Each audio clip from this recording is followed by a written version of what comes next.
আজকাল অনেকেই ভাবতেছে কৃষি মানেই বড় জমি লাগে, লাখ লাখ টাকা লাগে, গ্রামের মানুষ ছাড়া এটা সম্ভব না।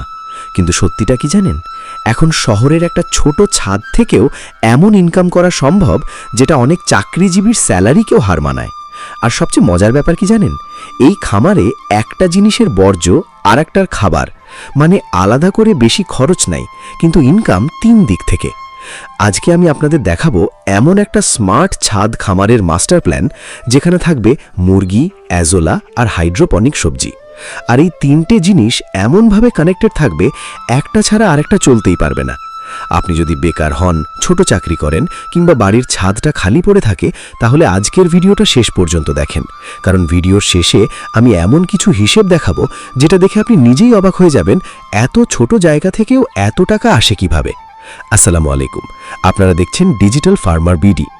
আমি সবসময় চেষ্টা করি বাস্তব, কম খরচের আর বাংলাদেশে সত্যি সত্যি করা যায় এমন ফার্মিং বিজনেস আইডিয়া আপনাদের সামনে তুলে ধরতে। আর আজকের ভিডিওটা একটু মন দিয়ে দেখেন, কারণ এটা শুধু কৃষি না, এটা একটা ফুল বিজনেস সিস্টেম। এখন চিন্তা করেন, আপনার ছাদে যদি 10টা দেশি মুরগি থাকে, সাথে একটা ছোট অ্যাজোলা ইউনিট থাকে, আর পাশে পাইপের ভিতরে হাইড্রোপনিক সবজি চলে, তাহলে কেমন হয়? সকালে আপনি ডিম পাচ্ছেন, বিকেলে সবজি তুলতেছেন, আর মুরগির খাবারের খরচও অর্ধেক কমে যাচ্ছে। এখন প্রশ্ন হলো, এই সিস্টেমটা সাজাবেন কিভাবে? ধরেন আপনার ছাদে 10 বাই 12 ফুট জায়গা আছে। প্রথমে এক পাশে 4 ফুট জায়গা রাখবেন মুরগির খাঁচার জন্য। খাঁচাটা খুব বড় কিছু না, বাঁশ আর নেট দিয়েই বানানো যাবে। নিচে ট্রে রাখবেন যাতে মুরগির বিষটা জমা হয়। এখন এই বিষটা কিন্তু ফেলে দেবেন না, এই জিনিসটাই হবে আপনার পুরো ফার্মের সোনার খনি, কারণ এই বিষটা দিয়েই আপনি অ্যাজোলার জন্য নিউট্রিয়েন্ট বানাবেন। এখন অনেকে হয়তো ভাবতেছেন, অ্যাজোলা আবার কি?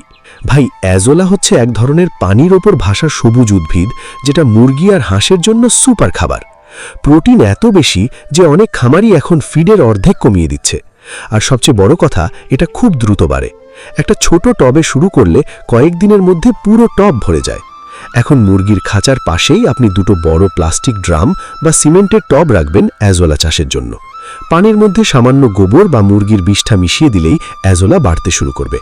আর এখানেই আসল ম্যাজিক, এই অ্যাজোলা আবার আপনি মুরগিকে খাওয়াবেন, মানে মুরগির বর্জ্য দিয়ে অ্যাজোলা, আর অ্যাজোলা আবার মুরগির খাবার। বুঝতেছেন কিভাবে একটা জিনিস আরেকটার সাথে কানেক্টেড? এখন আসি সবচেয়ে স্মার্ট অংশে, হাইড্রোপনিক সবজি। অনেকেই নাম শুনে ভয় পায়, ভাবে এটা বিদেশি সিস্টেম, লাখ টাকা লাগে। কিন্তু সত্যি কথা হলো, বাংলাদেশে এখন অনেকে পিভিসি পাইপ দিয়ে খুব কম খরচে এটা করছে। আপনার ছাদের রেলিংয়ের পাশে বা দেওয়ালের সাথে কয়েকটা পাইপ লাগাবেন, পাইপে ছোট ছোট হোল করবেন, সেখানে লেটুস, পুদিনা, ধনেপাতা, লাল শাক, পালং শাক লাগাতে পারবেন। এখন এই গাছগুলোর জন্য যে পানি লাগবে, সেখানে অ্যাজোলার টবের পুষ্টি মিশ্রিত পানি ব্যবহার করা যাবে, ফলে আলাদা সার কম লাগবে। আর আপনি যদি একটু স্মার্টভাবে করেন, একটা ছোট পানির পাম্প ব্যবহার করতে পারেন। একই পানি ঘুরে ঘুরে সব গাছে যাবে, এতে পানিও কম লাগবে। এখন ভাবেন তো, একই ছাদে একদিকে ডিম আর একদিকে ফ্রেশ সবজি, সাথে মুরগির খাবারের বড় অংশ নিজের খামার থেকেই আসতেছে। এই কারণেই আমি বলি, এটা শুধু কৃষি না, এটা একটা ইনকামের মেশিন। আর এই ধরনের ভিডিও মানুষ এখন খুব বেশি দেখতেছে কেন জানেন? কারণ মানুষ এখন শুধু কৃষি শিখতে চায় না, মানুষ আয় শিখতে চায়। সবাই জানতে চায় কম টাকায় কিভাবে নিজের একটা ক্যাশ ফ্লো তৈরি করা যায়। আর এই ছাদ ফার্মিংয়ের সবচেয়ে বড় সুবিধা কি জানেন? এখানে জমি লাগে না। গ্রামের মানুষ যেমন করতে পারবে, শহরের মানুষও পারবে। এখন ধরেন আপনি সকালে উঠে মুরগিকে খাবার দিলেন, অ্যাজোলা তুললেন, পাইপ থেকে সবজি তুললেন, বিকেলে সেই সবজি ফেসবুক বা আশেপাশে বিক্রি করলেন। মানুষ কিন্তু এখন কেমিক্যাল ছাড়া সবজি বেশি খোঁজে, আর ছাদের ফ্রেশ সবজি হলে তো দাম আরও বেশি পাওয়া যায়। আরেকটা জিনিস মনে রাখবেন, এই পুরো সিস্টেমটা দেখতে খুব স্মার্ট লাগে।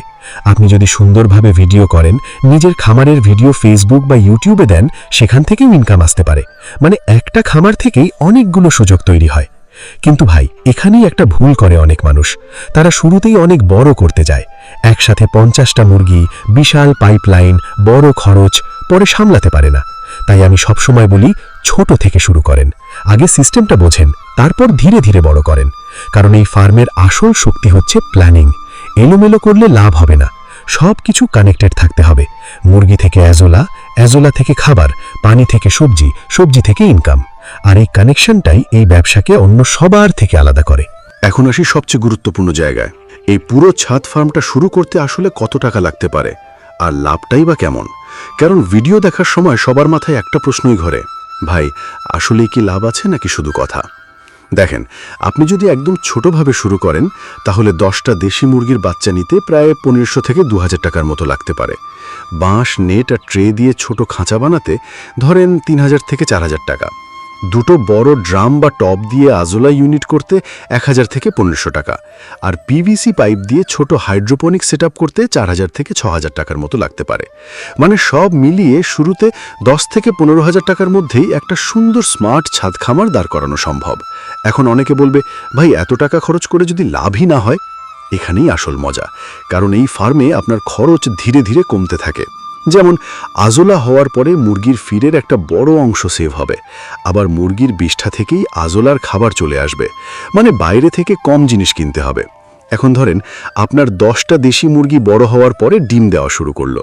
প্রতিদিন যদি 6 থেকে 7টা ডিমও পান তাহলে মাসে শুধু ডিম থেকেই ভালো একটা ইনকাম আসবে, সাথে ছাদের ফ্রেশ সবজি। এখন শহরে কিন্তু মানুষ ছাদের কেমিক্যাল মুক্ত সবজির জন্য বেশি দাম দেয়। আপনি চাইলে আশেপাশের বাসা, ছোট রেস্টুরেন্ট বা ফেসবুকের মাধ্যমে বিক্রি করতে পারবেন। আর সবচেয়ে বড় বিষয় কি জানেন? এই ধরনের খামারে মানুষ ট্রাস্ট করে, কারণ তারা নিজের চোখে দেখে এটা ফ্রেশ আর লোকাল। এখন আমি একটা বাস্তব ব্যাপার বলি। অনেকেই শুরুতে খুব উত্তেজিত হয়ে যায়, 2 দিন পর পানি বদলায় না, পরিষ্কার রাখে না, মুরগির যত্ন নেয় না, তখন সমস্যা শুরু হয়। আজোলা নষ্ট হয়, গন্ধ হয়, মুরগি অসুস্থ হয়। তাই এই খামারের সবচেয়ে গুরুত্বপূর্ণ জিনিস হচ্ছে নিয়মিত মেনটেন করা। বিশেষ করে ছাদে পানি জমতে দেওয়া যাবে না, কারণ এতে ছাদের ক্ষতি হতে পারে। আরেকটা গুরুত্বপূর্ণ বিষয় হলো গরম। বাংলাদেশের গরমে ছাদের তাপ অনেক বেড়ে যায়, তাই মুরগির খাঁচার উপরে শেড দিতে হবে। সম্ভব হলে সবুজ নেট ব্যবহার করবেন, এতে তাপ কম লাগবে। আজোলার টবেও সরাসরি রোদ সবসময় পড়তে দেওয়া ঠিক না, হালকা ছায়া থাকলে আজোলা দ্রুত বাড়ে। আর হাইড্রোপনিক সিস্টেমে সবচেয়ে বেশি ভুল করে পানি নিয়ে। অনেকেই ভাবে শুধু পানি দিলেই হবে। না ভাই, পানির ব্যালেন্স ঠিক রাখতে হবে, না হলে গাছ হলুদ হয়ে যাবে। তাই ছোট থেকে শুরু করেন, শিখেন, তারপর বড় করেন। এখন একটা জিনিস চিন্তা করেন, আপনি যদি এই সিস্টেমটা ভালোভাবে চালাতে পারেন তাহলে পরে মুরগি 10টা থেকে 30টা করতে পারবেন, পাইপ বাড়াতে পারবেন, এমনকি মাছের ট্যাঙ্কও যোগ করতে পারবেন। তখনই ছোট ছাদটাই একটা ফুল ইনকাম ফ্যাক্টরিতে পরিণত হবে। আর ভবিষ্যতে বাংলাদেশে এই ধরনের স্মার্ট ফার্মিং অনেক বাড়বে, কারণ জমি কমে যাচ্ছে কিন্তু খাবারের চাহিদা বাড়তেছে। যারা এখন থেকে শিখে কাজ শুরু করবে তারাই সামনে লাভবান হবে। আর একটা কথা মনে রাখবেন, শুরুতে লাভ কম হলেও হতাশ হবেন না, কারণ এই ধরনের ব্যবসা ধীরে ধীরে শক্ত হয়। আপনি যত অভিজ্ঞ হবেন তত খরচ কমবে আর লাভ বাড়বে। আর যদি নিজের খামারের ভিডিও বানিয়ে ইউটিউব বা ফেসবুকে আপলোড করেন তাহলে সেখান থেকেও আলাদা ব্র্যান্ড তৈরি হতে পারে। মানে একই কাজ থেকে 2-3টে ইনকামের রাস্তা খুলে যায়। তাই যারা সত্যি কিছু করতে চান, ছোট জায়গা নিয়ে হতাশ হয়ে আছেন, তারা আজ থেকেই প্ল্যান করা শুরু করেন। কারণ বড় কিছু শুরু করতে সবসময় বড় জমি লাগে না, লাগে শুধু একটা স্মার্ট আইডিয়া আর কাজ করার ইচ্ছা। ভিডিওটা যদি ভালো লাগে তাহলে অবশ্যই লাইক দেবেন, কমেন্ট করে জানাবেন আপনার ছাদে এই ধরনের খামার করতে চান কিনা। আর ডিজিটাল ফার্মার বিডি চ্যানেলটা সাবস্ক্রাইব করে পাশে থাকবেন, কারণ সামনে আমি আরও এমন বাস্তব, কম খরচের আর high profit smart farming business নিয়ে আসতেছি।